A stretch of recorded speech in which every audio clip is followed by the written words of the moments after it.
My name is Diana Wall. I'm a professor in the Department of Anthropology at the City College of New York.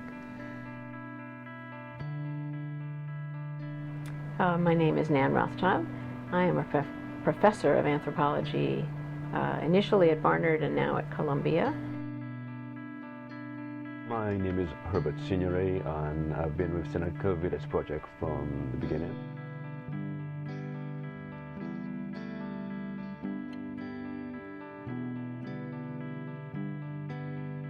Seneca Village was a community that was really important and that nobody remembers anymore. It was a community of African Americans who, by the criteria that we would apply to African Americans in that time period, were members of the middle class.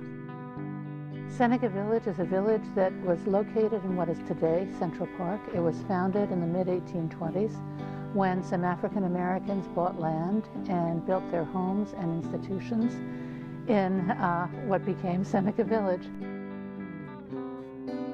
Seneca Village was a significant African American settlement in New York City, and its history dates back to 1820s, 25, when property was first acquired by an African American. The village lasted until the 1850s when the land was taken from the people who lived there to create Central Park. In other words, this process is still going on today, where land is taken through the right of eminent domain.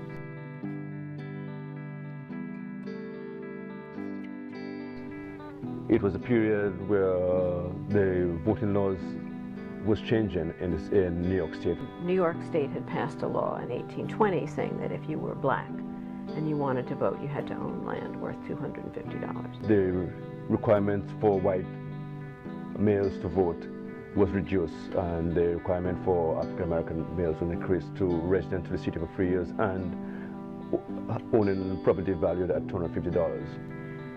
This land was about 3 miles north of where the rest of the city was, so the land was relatively inexpensive. We believe that the motivation for acquiring property in Seneca Village was to be enfranchised and be part of a political process. The history of settlement goes up to 1850s, 1855, when the city, through eminent domain, acquired the property.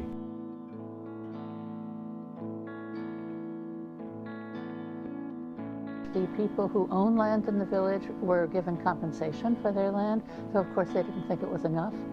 But people who were just renters, of course, got nothing, unfortunately.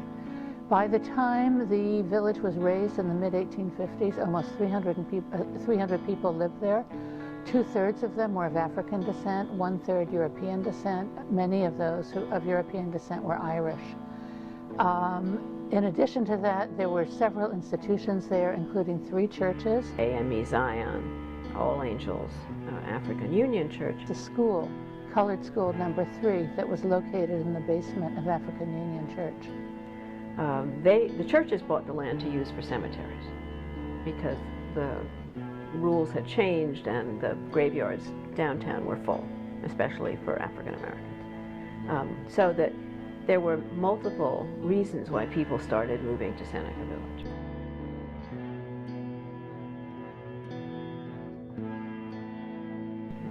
Looking at the birth and death records and church records, you can see the relationship between members of the community and how there were support networks built in.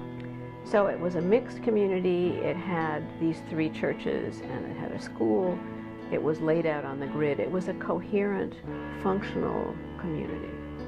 It's amazing how this settlement survived in a city where there was so much against people who were African American.